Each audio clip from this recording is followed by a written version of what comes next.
Because I want to graph two functions at the same time. Why? Because I want to graph the function that we are talking about and also the slant asymptote, correct? Okay, so because of that, I had to give it a name. So to function f, I gave it a name, f colon equal symbol, and then carefully I put the function in.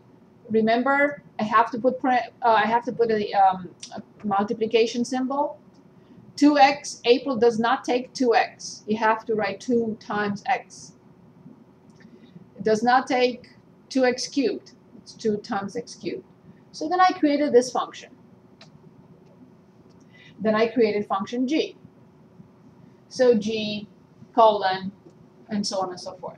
And then I played with, you have the plot command on the file, in the summary. I'll show you where the plot command is.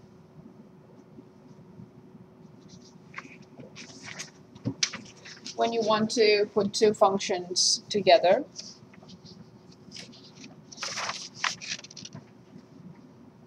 Here it is on the first page, right here. Plot, you don't have to write f of x, f is good enough. Sorry, f is good enough, so plot. But don't forget braces. So I use plot, brace, f, comma, g, brace, comma, and I gave it both x and y. So let's come back to our command. So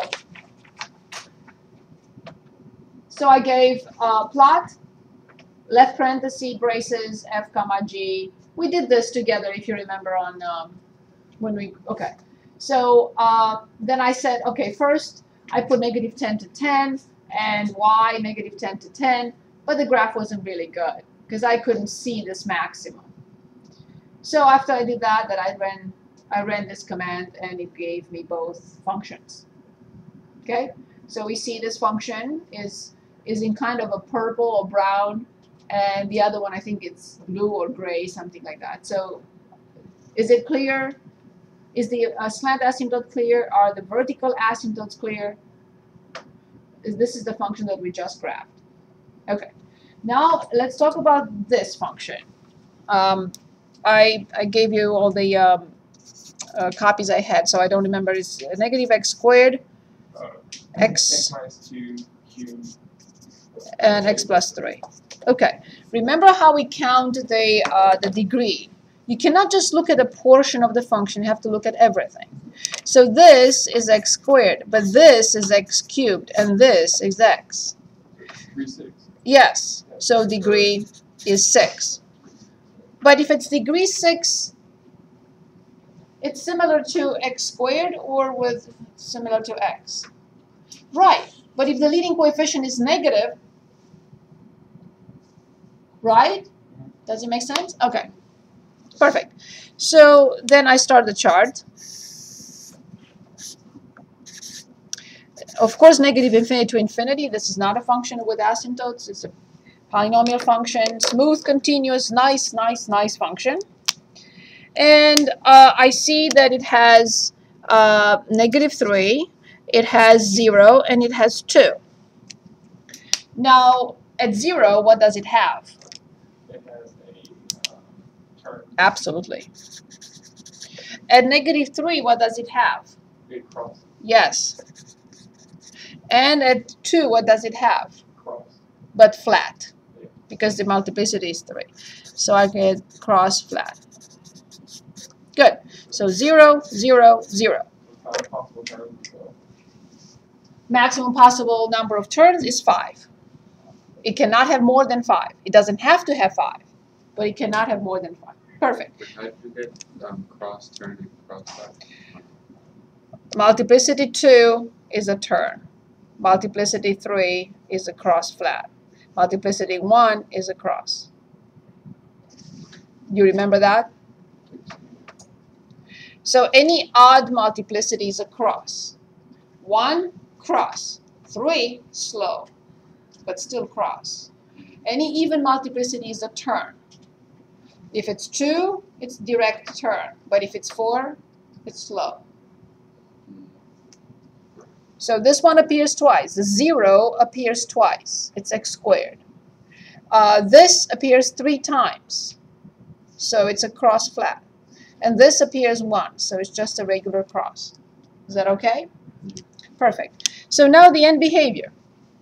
What is the end behavior? Well, since it's negative, it would be negative. Yes. Yes. Negative, positive. Because it's an even degree, and it looks like x squared for when it comes to the end behavior, and it has a negative leading coefficient. Yes, absolutely. Ready? Okay, so if it had been a positive integer, Yes, it would have been. Positive infinity to a negative. Exactly. No. No, positive infinity, positive infinity. Right. Imagine when you see an even degree, you have to look at x squared. Right. When you see an odd degree, you have to look at x. So, that's negative infinity as well then at the end? Oh yeah, I'm so sorry. I'm sorry. I talk too much. I know. Sorry about that. You're right. So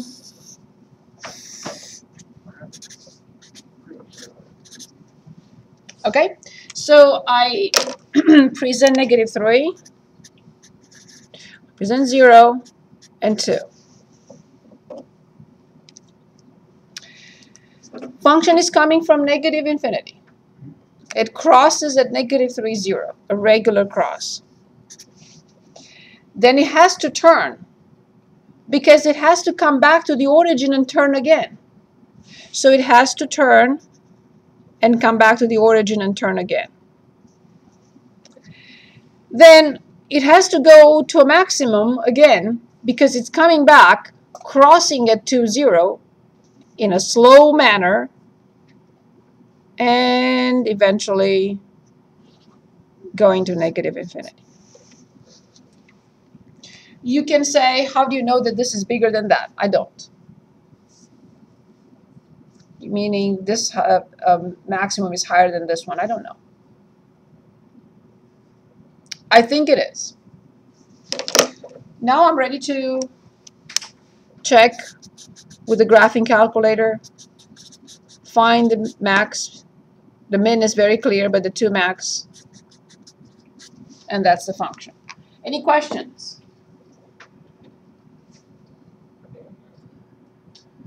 In y equals clear, both functions, and put in negative x squared. Oh.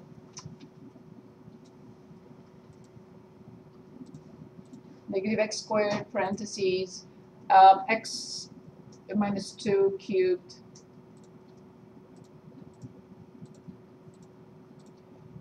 And multiply by x plus 3. Okay, ready? So I'm going to use, I'm looking at my graph. I don't care for the standard viewing window. I will make the changes. I'm going to say -4 to 4, according to my graph. Then y minimum, I'm not going to go too far, too low. -3 is good enough. I have no idea how high I should go with y. But since I have this little thing here, it prepares it, I'm going to say 30 with a scale of 5.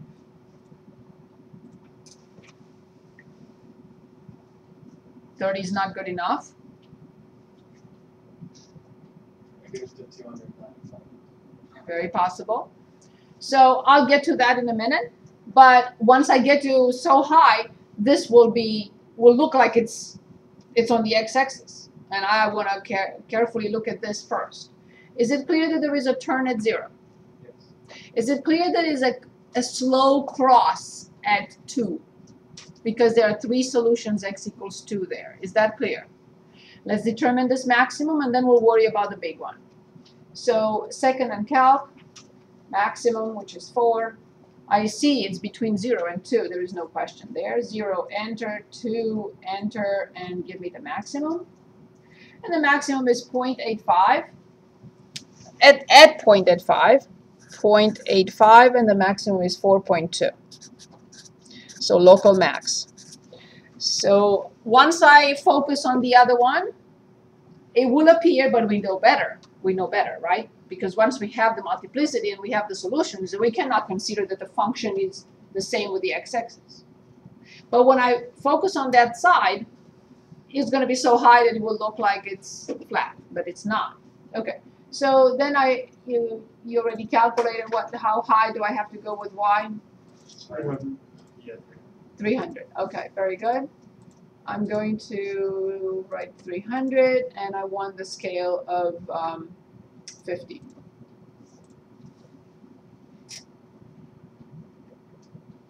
Okay, and look what happens here. It will appear like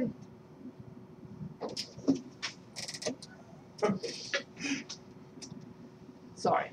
So see what happens now? That's why I wanted to focus on the little one, and because this appears like it's, but we know better, right? It cannot be that, right? So now between -3 and 0 with second and calc, I want the maximum, which is 4. And between -3, enter, 0, enter, give me the maximum. I don't want to guess. So it's a -2.35, 295, -2.35, 295.5, which is not just the local max, but also absolute max.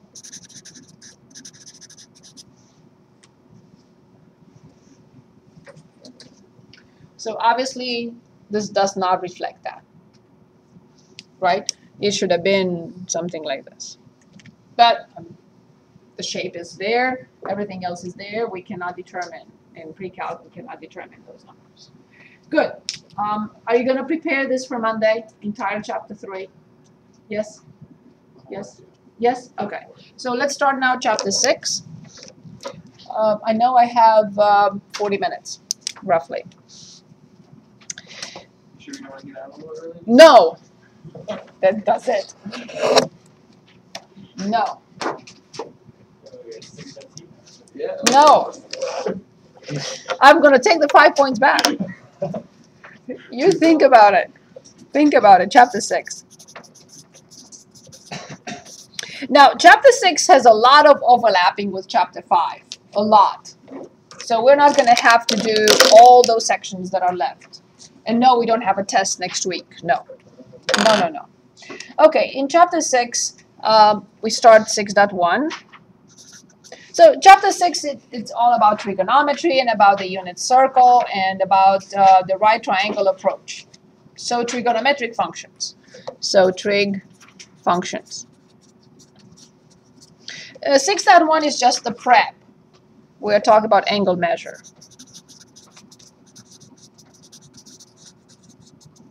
Angle measure. So we establish a few things here. Okay, so let's look at, this is an angle, counterclockwise. I'm going to call it alpha. We're going to use a lot of Greek letters in trig. They invented it. And this side is called initial side. And this side is called terminal side. Angle alpha is a positive angle because it goes counterclockwise. Angles that go clockwise this way, in this direction, I'm going to call this one beta. It's a negative angle. How do I call this?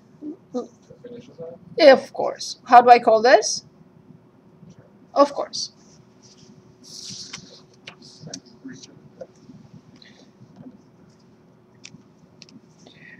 Let's look around the circle. The x-axis, the origin, and the y-axis. An angle that starts on the x-axis, it's called an angle in the standard position. So if the angle starts here and ends anywhere on the circle, anywhere you want, let's say it ends here, This angle in this is standard position.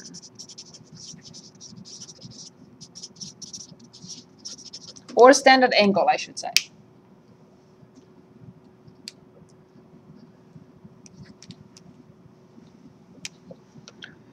Yep, standard angle. Now let's talk about coterminal angles. What do you think coterminal means? Say it again. Two angles. Two angles are coterminal if they start at the same spot and they end at the same spot. They are called coterminal. They have the same terminal sides, initial and terminal. So let's look at an example. Let's say I have this angle, and I'm going to say is 60 degrees. Can anyone give us a positive and a negative coterminal angle? A positive. So give me an angle alpha, which is a positive coterminal angle with 60 degrees, and beta, let's say, a coterminal angle that is negative, and it's coterminal with 60 degrees. So 90 degrees, negative 30 degrees. Has to start at the same point, has to end at the same point. They have to share their sides. So an angle that starts here and it's negative, how far do I go? Oh, negative 300 degrees. Exactly. This will be angle beta, which is negative 300 degrees. Perfect. They have to start at the same spot and they have to end at the same spot. The reason is they will have the same trig functions. That's why we need to understand what coterminal angles are. Now, can anyone give us a positive coterminal angle with 60?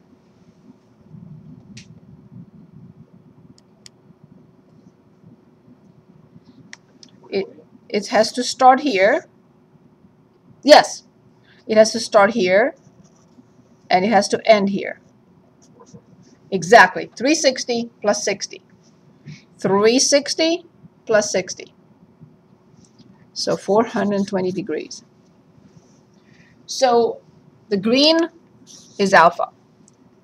Alpha and beta and 60 degrees are all coterminal angles. Is that clear?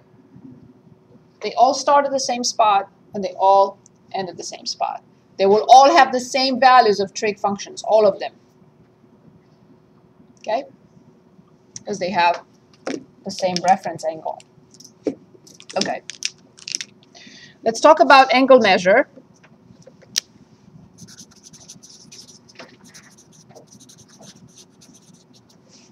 Is that clear what coterminal angles are? Yes? Okay. Angle measure, we have degrees and we have radians.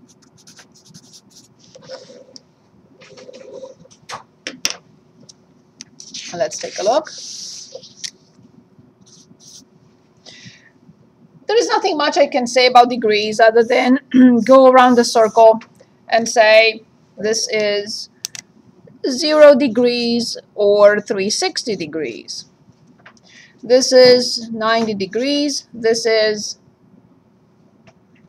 180 degrees. And of course, this is 270 degrees.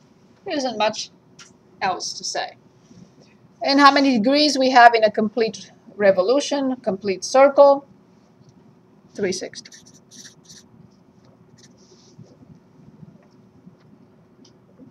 Now, what is a radian? Okay, so let's take a look. I do have a thread because I need to explain what that is. So here it is. I measure. Let me make a bigger circle. Okay, and I measure the length of the radius. Okay, and I put it here.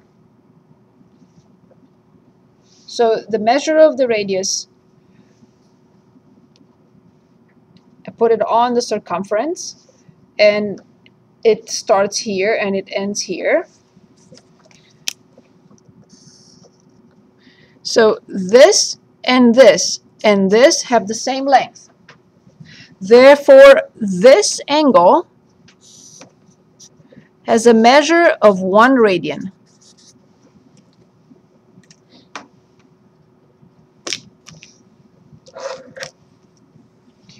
So 1 radian is an angle. It's a central angle. It has the vertex at the origin or in the center of this circle. So it's a central angle that opens up as much as the radius is for that circle. So it subtends an arc that is equal to the length of the radius. Good. So now 360 degrees equals, what is the circumference of a circle assuming the radius is 1? Careful, that's the area. Pi r squared is the area of the circle. What is the circumference? 2 pi r. So if we disregard the length of the radius, or we say it's 1, how many degrees we have around the circle? No matter what radius I have. How many degrees I have? 360. Okay, very good. And that is true for any radius, right? Including for radius of 1. And now for radius of 1, can you tell me the circumference? Not in degrees, but in radians. 2 pi. So this is the relationship between 360 degrees and 2 pi. 360 degrees equals 2 pi. Of course, I'm going to divide both sides by 2, and I get that pi equals 180. So what does this mean when I say pi? An angle of pi, I already mean radians. I don't have to write 1 radian. It's not incorrect, but I don't have to.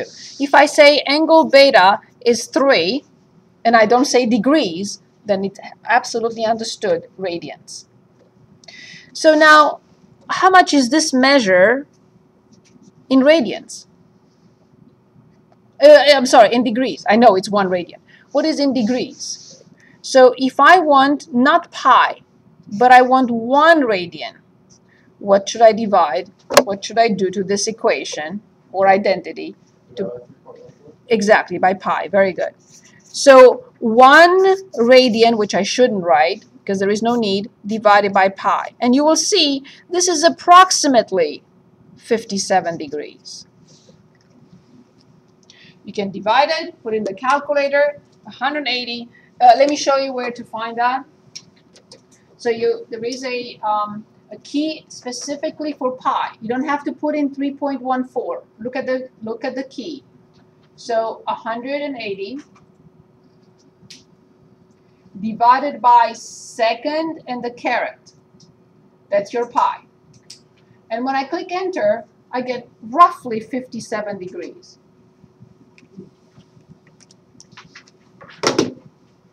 Okay, 57.3. It's a better approximation. Any questions so far?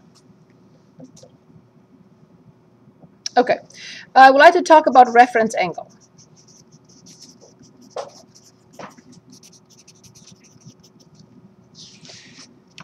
What is the reference angle? We know what coterminal angles are now. We know how to, oh, and by the way, what if I want to determine 1 degree from here? I don't want to forget that. What should I do to both sides of this equation if I want 1 degree? Yes, pi divided by 180. If I want 1 radian, I divide both sides by pi. If I want 1 degree, I divide both sides by 180. Very good. Let's talk about the reference angle. Let's start with an angle in the first quadrant. Here's an angle in the first quadrant, standard position. Starting on the x-axis, that's what it means. And let's say I have this angle, angle alpha. It happens that angle alpha is an acute angle. Would you agree?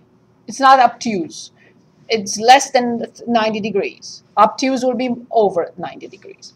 If that's the case, this is also the reference angle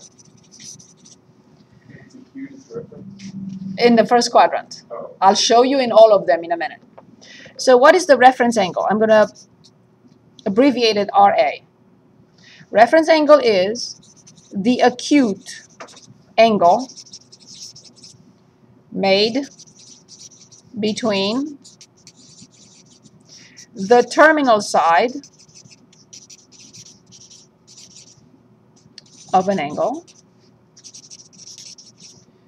and the x-axis, never with the y-axis.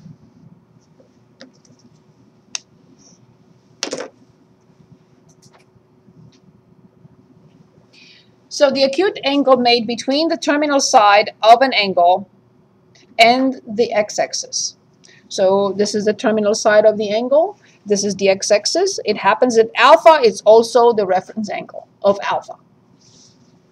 Its reference angle is alpha. Okay, let's suppose now that I have an angle that has a terminal side in the second quadrant. I'm going to call it beta. Can anyone point or show us where the reference angle is? It has to be an acute angle. So it's just between, It has to be formed between the terminal side and the x-axis. This is the reference angle for beta.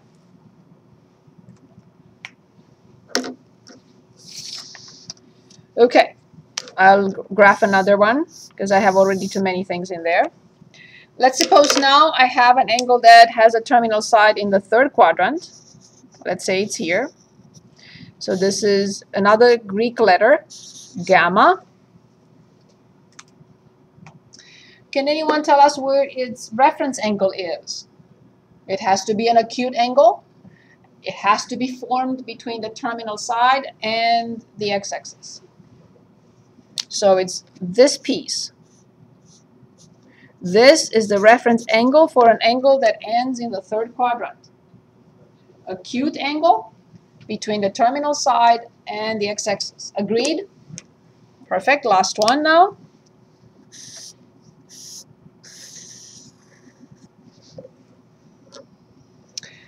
For an angle in the standard position, starting on the x-axis and ending in the fourth quadrant. And by the way, of course, this is the first, this is the second, this is the third, and this is the fourth. Which one is its reference angle?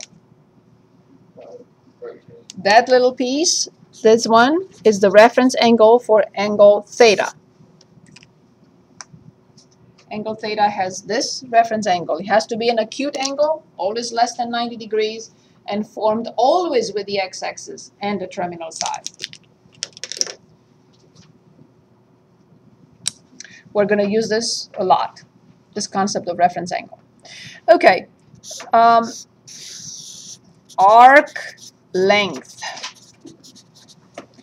Let's say I have this angle. It's in standard position. It starts on the x-axis.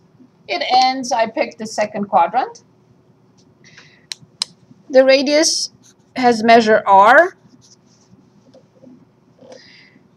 The arc length is the arc subtended or stretched, if you want, by this angle. S is the measure, the length of that arc. And theta is the angle, the central angle, with the terminal side in the second quadrant. S, which is the length of the arc, equals r, which is the radius of the circle, multiplied by the measure of angle theta, but this must be in, absolutely. So let's look at an example.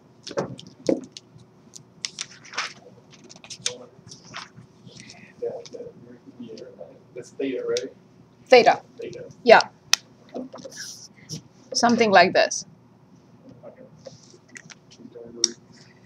So on page 440, let's take a look. 440. Problem 53.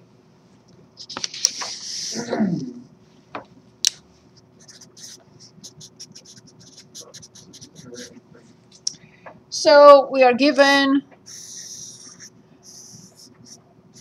this angle of 2 radians. How much is approximately 2 radians? 57 times 2, roughly 120, right? So we are told that this is 2 radians. This is the radius of the circle. And we are told that between this point and this point, the arc length is 8. We're asked to find the radius. So 8 equals R times 2 radians. Exactly. 8 equals R times 2. So the radius must be 4. Whatever measurement unit. Perfect. Will they always give us the radians, or sometimes we have to determine the radians? So here's the next example. Find the length of an arc that subtends a central angle. So this is problem 54.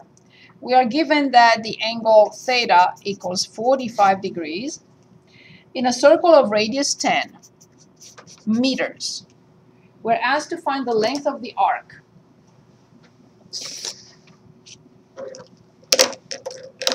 I have to write the formula.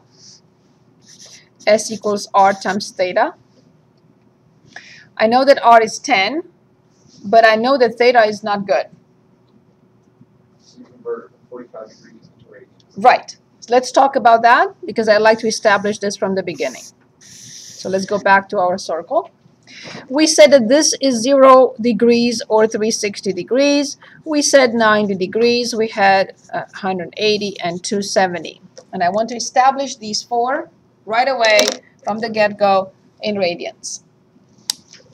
0 is also 0 radians. What do we know about 360 degrees in radians?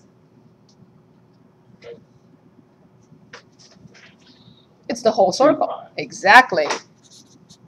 If this is 2 pi, if the whole thing is 2 pi, how much is half of it? Right. How much is a quarter of pi over 2? Right? A quarter of 2 pi. 2 pi over 4, pi over 2. And now watch for a moment. 1 pi over 2, 2 pi over 2, 3 pi over 2. 4 pi over 2, which is 2 pi. So from now on, we can freely think in terms of pi over 2, which is 90 degrees. 2 pi, which is 360. 3 pi over 2, which is 270. And pi, which is 180. I need 3 more angles, though. So Go ahead, go ahead. So that'd be 1/4. That'd be pi over 4. Exactly.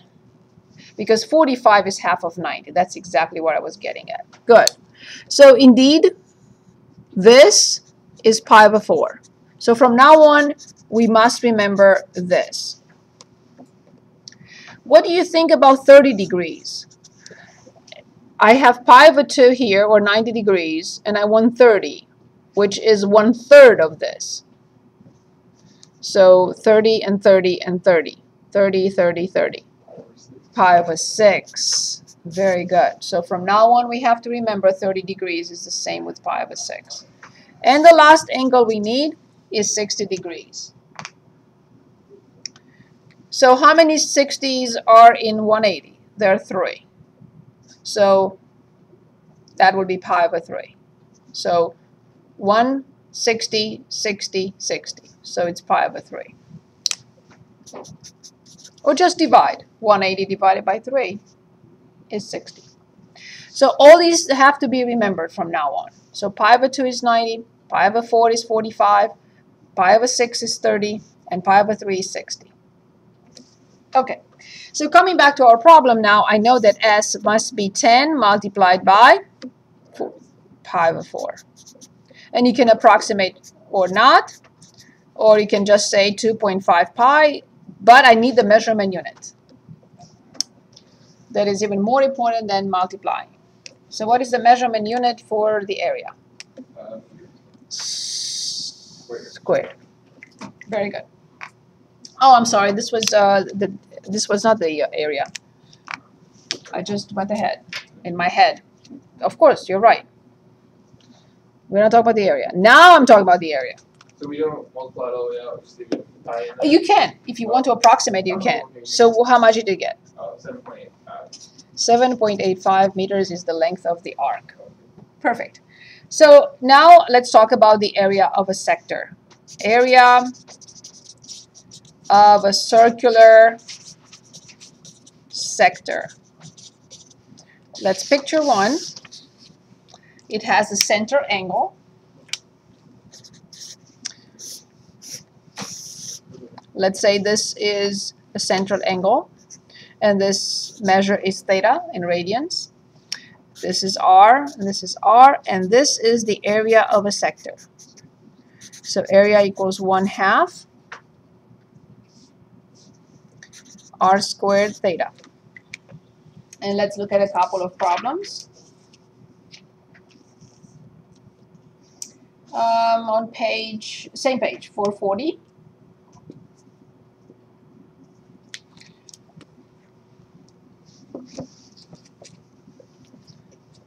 Thanks. 440, 441, the same page. I can let you choose whatever you want. You want to determine this area. Want to determine this area. Okay, part A. So 61A.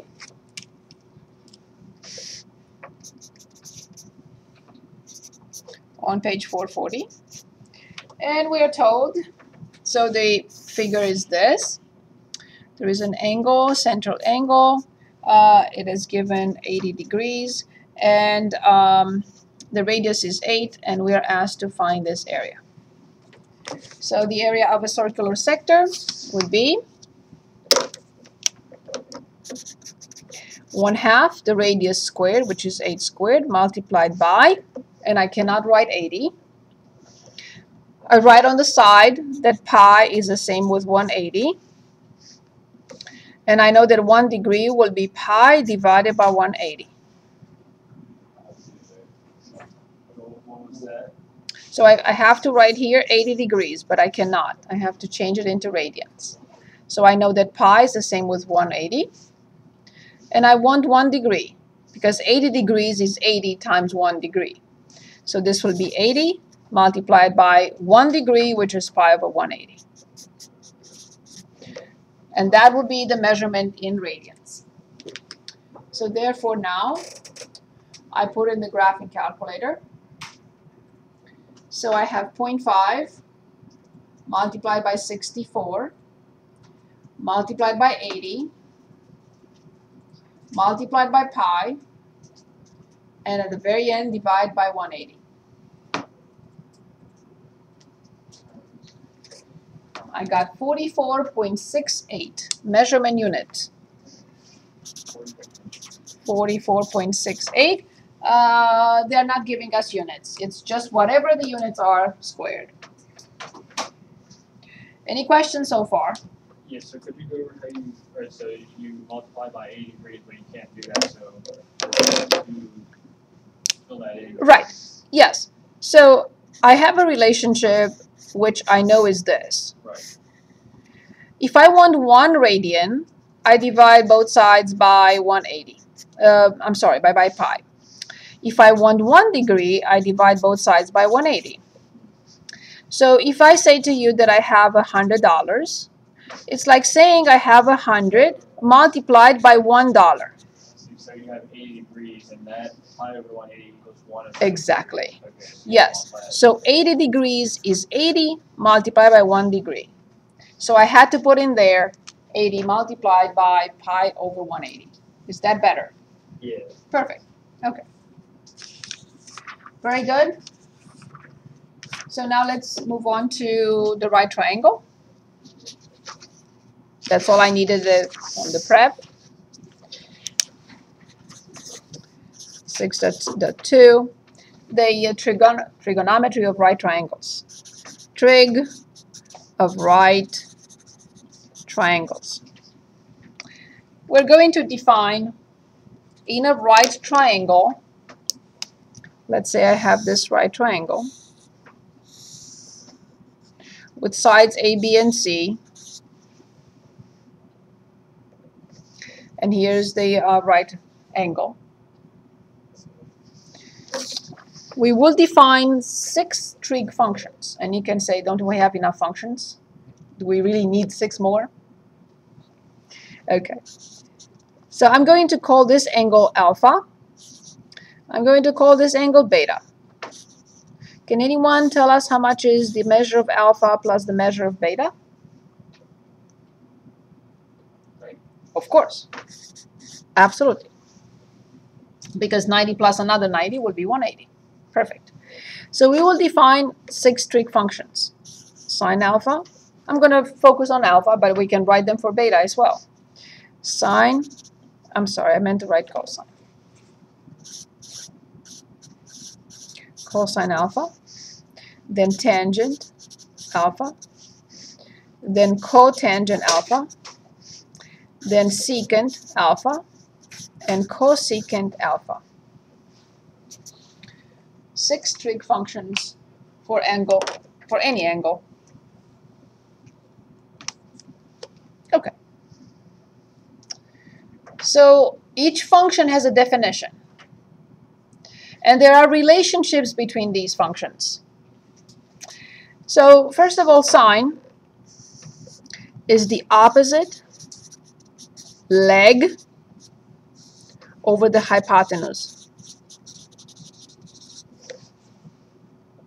Can anyone give us the ratio? Correct. Since this is a leg over the hypotenuse, what is the maximum possible value that sine can have?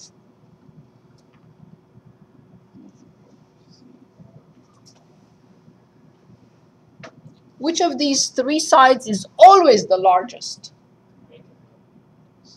C. So if sine is always a leg over the biggest possible side in the right triangle, what is the maximum value for sine possible?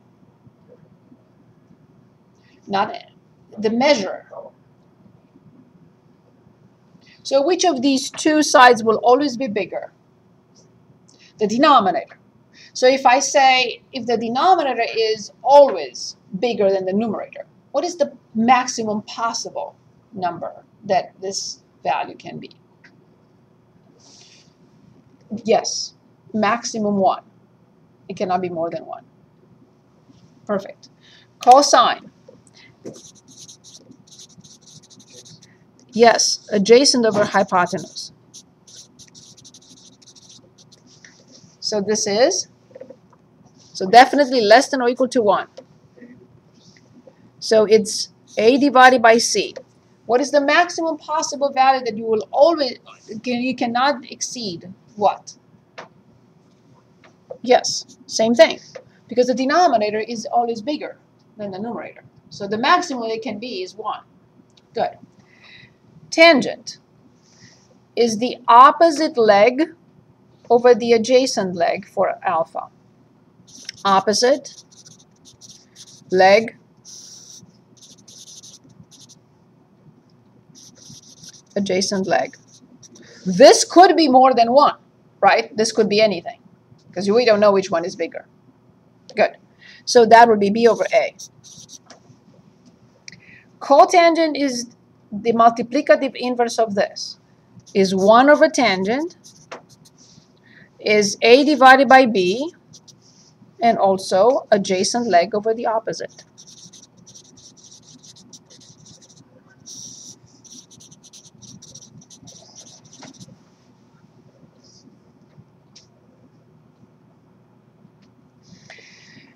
This function starts with S. It's 1 over C. 1 over cosine alpha.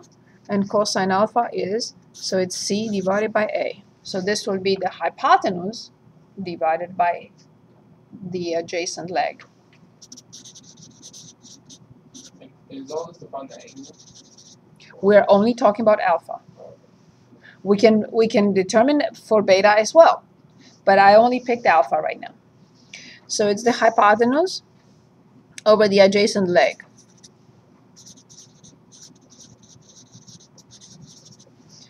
This function starts with c. It will be 1 over s, 1 over sine, which is c over b, which is the hypotenuse over the opposite leg.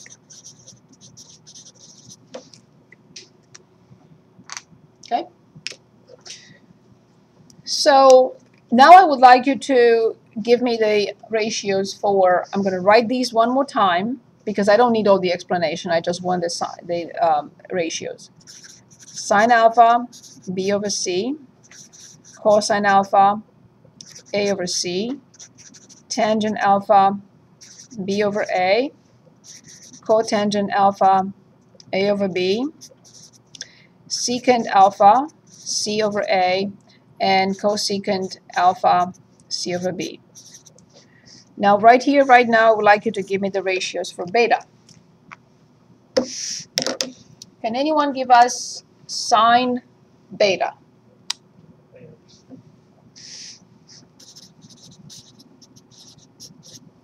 I want to point out something.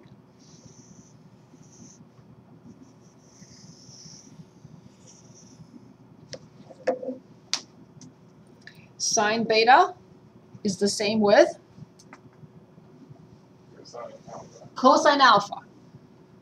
This is very important. We'll talk about it in a minute.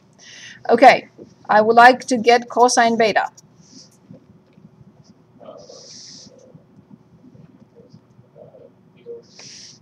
B over C indeed. What do we notice?